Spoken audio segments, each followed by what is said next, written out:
Do you know what happened to the huge arsenal of German weapons after the fall of fascist Germany?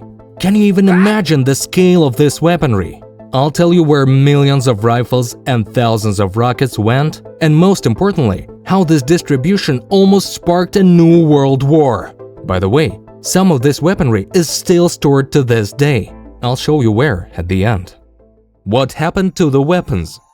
But let's start from the beginning, because there's a lot to talk about. After the victory of Allied forces, they faced the enormous task of disarmament and demilitarization. Germany, once a mighty military power, lay in ruins, and its war machine seemed shattered. But the end of this conflict marked the beginning of a new one, which almost led to tragic consequences for the world. Immediately after the war, the Allied forces began an extensive operation to capture, catalog, and control the remnants of the German army's arsenal. And it was huge, believe me. It wasn't just about gathering scattered weapons on the battlefield. It was a task that required meticulous documentation and strategic approach to ensure that this weaponry would never again be used in conflicts. The capture of German weapons began as soon as German troops surrendered. Allied soldiers, moving through cities, forests, and fields, found weapon depots hidden or abandoned in haste by the fascists. Some of it was put to immediate use, while some was transferred deep into the rear areas. Each piece of weaponry represented a part of German engineering prowess and a potential tool for future conflicts if it fell into the wrong hands. Americans and British invested colossal efforts in cataloging the captured weapons. Engineers and military experts carefully studied the weapons, noting their design, effectiveness, and potential for integration into the arsenals of allies or for research purposes. Cataloging also had legal and administrative significance, as the weapons served as evidence of the Nazi regime's military actions, were used in trials for war crimes, and for historical documentation. Each item was meticulously documented, and decisions were made regarding its future. But how was it divided among the victorious countries? How was this weaponry distributed? The distribution of German weaponry among the Allies was regulated by a series of agreements concluded at the end of the war and immediately thereafter. These agreements aimed to ensure fair and balanced distribution, commensurate with each country's contribution to the military efforts. However, notions of fairness and balance were subjective in the context of the various strategic interests of the Allies and the escalating tensions of the Cold War. Criteria for the distribution of German weaponry among the Allied states included, for example, that countries bearing the brunt of the struggle against Nazi Germany, such as the Soviet Union on the Eastern Front, insisted on a greater share of the spoils. Each ally assessed what it needed to strengthen its military capabilities and deter future threats. This meant that more advanced or specialized weapon systems were often taken by states with technical knowledge for their use or reverse engineering. Germany was divided into occupation zones, and the weaponry found in each zone was mostly controlled by the occupying authority. This division influenced the distribution, but also led to negotiations between the Allies regarding specific types of weaponry. The United States and the Soviet Union sought to secure advanced technologies for their arsenals and use them as leverage in the ideological conflict that was brewing. I'll tell you more about that later. Result of distribution. The struggle for German military technology can be seen as the initial stage of the Cold War, when each side sought an advantage. The division also reflected changes in global power dynamics, with the emergence of the United States and the Soviet Union as superpowers, while European countries, though victorious, were significantly weakened by the war. Additionally, some types of weapons were provided to countries that did not directly participate in the conflict, but were associated with allies, as part of military aid programs aimed at strengthening the West in the face of the perceived Soviet threat. This, as you can understand, only added fuel to the fire. The distribution of German weaponry had a long-term impact on the global military balance and the development of post-war military technologies. And let's not forget about the ingenuity of the German war machine. Many types of weaponry and technologies captured by the Allies influenced the design and development of new weapon systems in the decades to come. For example, German rocket technology became the basis for both Soviet and American space programs. What did the Soviet Union get? On the Eastern Front, after World War II, the Soviet Union emerged not only as a victor, but also as a striving superpower seeking to assert itself on the world stage. The large reserves of German weapons and technologies captured by the Red Army presented a unique opportunity for the USSR to strengthen its military power and technological prowess, laying the foundation for its positioning in the emerging Cold War with America. The Soviet approach to the captured German arsenal was pragmatic and strategic. Unlike Western allies, who were often more interested in the technological capabilities of the acquired weaponry, the Soviets focused on immediately re-equipping their entire army. German tanks like the Panzer, anti-aircraft guns, and the famous STG-44 assault rifle became the basis of the weaponry supplied to allies in Eastern Bloc countries. Why wait for years for new developments when you already have more modern weapons in your hands? A real treasure for the Soviet Union, however, was advanced technologies and research left by the Germans. The V-2 rocket, the world's first long-range guided ballistic missile, became a particularly interesting subject for study. But Germany's influence was not limited to rocketry. The Soviet aviation industry greatly benefited from German research in jet engines and aerodynamics.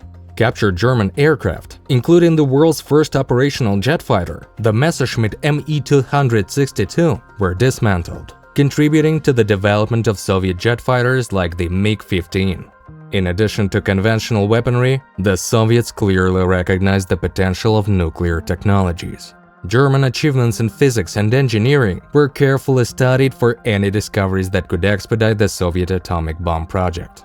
While the bulk of critically important nuclear research occurred through espionage efforts in the United States, German scientific documents and specialists captured by the Soviets added valuable pieces to this puzzle. What did other allies get?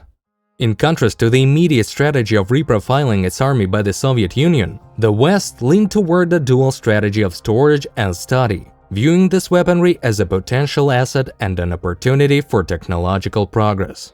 The initial goal was simple: to secure the safety of these weapons to prevent them from falling into the wrong hands and destabilizing the already fragile post-war balance. However, mere storage was not the ultimate goal for Western allies. The technological solutions hidden in the German arsenal represented a leap forward in military capabilities. A key element of this strategy was Operation Paperclip, a secret program under which more than 1,600 German scientists, engineers, and technicians were recruited to work in the United States, effectively transferring their knowledge and experience. This program not only facilitated the direct study of German technological achievements, but also integrated German knowledge into the American research and development system, significantly influencing US military capabilities and space exploration opportunities.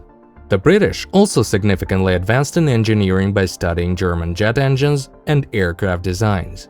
Captured Messerschmitt Me-262 fighters and their engines were meticulously analyzed by British engineers, influencing the development of Britain's own jet aircraft. This work was instrumental in maintaining Britain's status as a leading power in aviation technology in the early post-war years. Perhaps the most symbolic example of Western allies using German weaponry for research purposes was American and British study of the V-2 rocket. In the United States, captured V-2 rockets served as both research tools and the basis for developing ballistic missile programs and American space exploration. And I simply must tell you about how, after disarming Germany, they began to arm it again. Why? Why did they start arming Germany again? Immediately after World War II, the idea of rearming Germany was unacceptable to most of the world, considering the still fresh memories of the war. But that was literally just a couple of years. The escalating tensions of the Cold War quickly altered the geopolitical landscape. The descent of the Iron Curtain across half of Europe necessitated the creation of a strong anti-communist alliance, and the strategic position of West Germany made it a key element in the Western defense strategy against the Soviet Union. Of course, the path to rearmament was filled with political obstacles. Allied powers, especially France, harbored deep concerns about a rearmed Germany. Memories of two world wars initiated by German aggression weighed heavily in global discussions. However, the United States, with its strategic perspective shaped by the emerging Cold War conflict, took the initiative in this process. The threat from the Soviet Union prompted a pragmatic approach to integrating West Germany into the Western Defense Pact, ultimately leading to the establishment of the Bundeswehr, the Federal Armed Forces of Germany, in 1955. Practical aspects of rapidly creating reliable defense forces led to the initial use of available resources, including former Wehrmacht weaponry.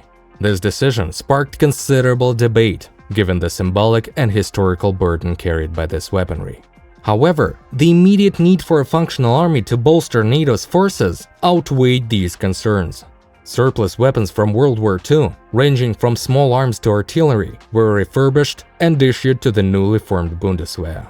Integrating this weaponry into the Bundeswehr not only posed logistical challenges, but also involved developing new training programs and military doctrines reflecting both the lessons of World War II and the new realities of the Cold War conflict.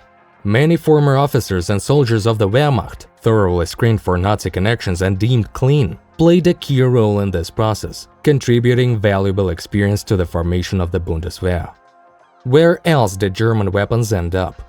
But the weapons didn't just go to allies. With the emergence of new states freed from colonial oppression, the global arms market was inundated with surplus, including German-made weaponry. It was often sold or provided as military aid to align with Western or Soviet geopolitical interests. One of the main destinations for German weapons was the Middle East. Countries like Israel, Egypt, and Syria used this weaponry in a series of conflicts that shaped the region in the post-war decades. During the 1948 Arab-Israeli War, both sides actively used German small arms and armored vehicles. Specifically, the newly formed Israeli Defense Forces utilized Mauser rifles and MG-34 machine guns of Czechoslovakian production, developed based on German designs. Similarly, various Arab states received supplies of German weaponry. In Africa, the wave of independence movements and subsequent conflicts often involved the use of German weapons from World War II. Countries like Ethiopia, Angola, and Mozambique saw former German rifles, machine guns, and even artillery used in battles against colonial powers and in internal conflicts. In Asia, German weapons also found their use in some of the most significant Cold War conflicts. During the Korean War, North Korean and Chinese forces used captured German weapons against UN forces.